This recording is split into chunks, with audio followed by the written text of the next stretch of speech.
बिस्मिल्लाहिर्रहमानिर्रहीम। अस्सलाम वालेकुम। कैसे हैं आप सब? उम्मीद करती हूँ आप सब खैरियत से होंगे।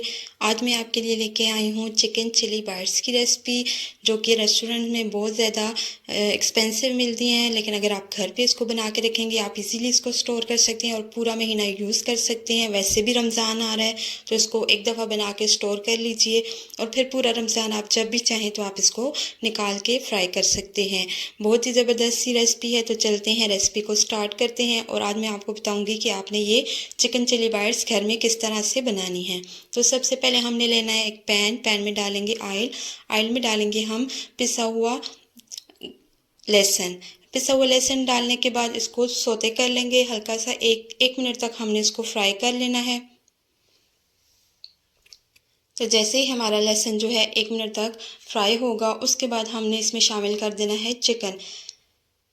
मैं यहाँ पे जो चिकन यूज़ कर रही हूँ, मेरे पास बॉयल और शर्ट किया हुआ, तो मैंने वो ऐड कर दिया। अगर आपके पास कच्चा चिकन हो तो आप वो छोटे छोटे क्यूब्स करके वो भी ऐड कर सकते हैं।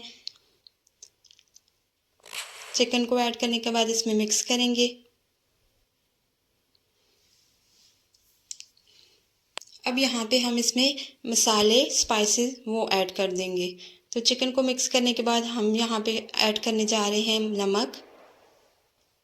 नमक की क्वांटिटी आप अपने चिकन के हिसाब से देख लीजिएगा। मैंने थोड़ी थोड़ी चीज़ें, बिल्कुल 1/4 टीस्पून के करीब सारी चीज़ें यूज़ की हैं। उसके बाद मिर्चें और दड़ा मिर्च और उसके बाद मैंने गरम मसाला, सारी चीज़ें मैंने यहाँ पे क्वांटिटी कम डाली है क्योंकि चिकन जो था मेरे पास वो थोड़ा कम था, तो इस वजह से मैंने यहाँ पे बाकी चीज़ों की क्वान्टिटी कम रखी है। उसके बाद सोया सॉस हमने शामिल कर दिया, तकरीबन 1 टेबल स्पून के करीब सोया सॉस के बाद हम शामिल करेंगे इसमें चिली सॉस। वो भी मैंने 1 टीस्पून यहाँ पे ऐड किया है क्योंकि सुरख मिर्चें भी मैंने ऐड की थी और चिली फ्लेक्स भी मैंने यहाँ पे ऐड किए थे, तो यहाँ पे चिली सॉस जो है वो मैंने थोड़ा कम ऐड किया है।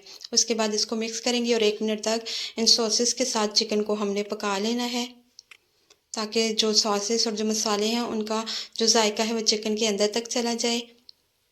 उसके बाद यहाँ पे शामिल करूँगी मैं 1 टेबल स्पून के करीब टोमेटो केचप। ये भी स्पाइसी था मेरा, तो इस वजह से हमने इसको भी, इसकी क्वांटिटी भी थोड़ी कम रखी है। केचप ऐड करने के बाद यहाँ पे जो चिकन था उसकी क्वांटिटी जो थी, मेरे पास इतना ही पड़ा हुआ था, वो थोड़ा कम था, तो मैंने यहाँ पे एक आलू जो था मेरे पास बॉयल पड़ा हुआ था वो हमने श्रेड करके वो डाल दिया। अगर आपके पास चिकन की क्वांटिटी ज़्यादा हो तो आप आलू को डालने की आपको ज़रूरत नहीं पड़ेगी, लेकिन यहाँ पे हमने एक आलू जो था वो बॉयल और श्रेड करके वो ऐड कर दिया।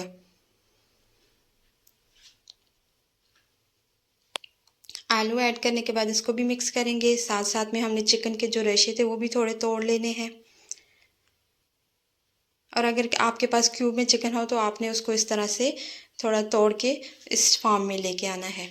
उसके बाद हमारी जो फिलिंग है वो रेडी हो चुकी है। इसको चूल्हे से उतार लेंगे और इसको थोड़ा सा ठंडा होने देंगे। उसके बाद हमने लिए हैं यहाँ पे चिलीज़। ये जो होती हैं ये बड़े वाली चिलीज़ होती हैं, इनमें जो तीखापन होता है वो बिल्कुल ना होने के बराबर होता है, और इनको आपने अच्छे से वॉश करके फिर ही आपने इनको अंदर से एक कट लगाना है, और कट लगाने के बाद इनके जो बीज होते हैं वो हमने रिमूव कर देने हैं। इनको अंदर तक आपने बिल्कुल साफ़ कर लेना है। तो यहाँ पे मैं आपको एक करके बताती हूँ कि हमने अंदर से इसको किस तरह से साफ़ करना है। इसकी ये सारा पार्ट है बीज वाला, वो हमने निकाल देना है।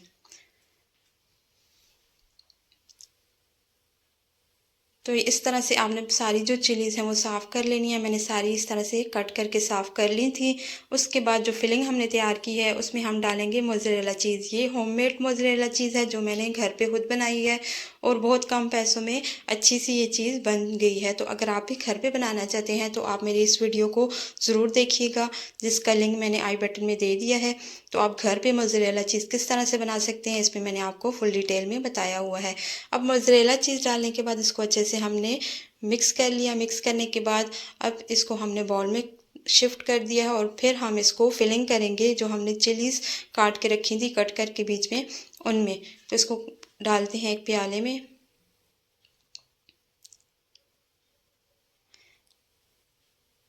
अब ये जो हमने मिर्चें जो थी, ये शिमला मिर्च, इसका जो जायका होता है बिल्कुल शिमला मिर्च की तरह होती है, ये तीखी नहीं होती है, तो आप इजीली इसको यूज़ कर सकते हैं।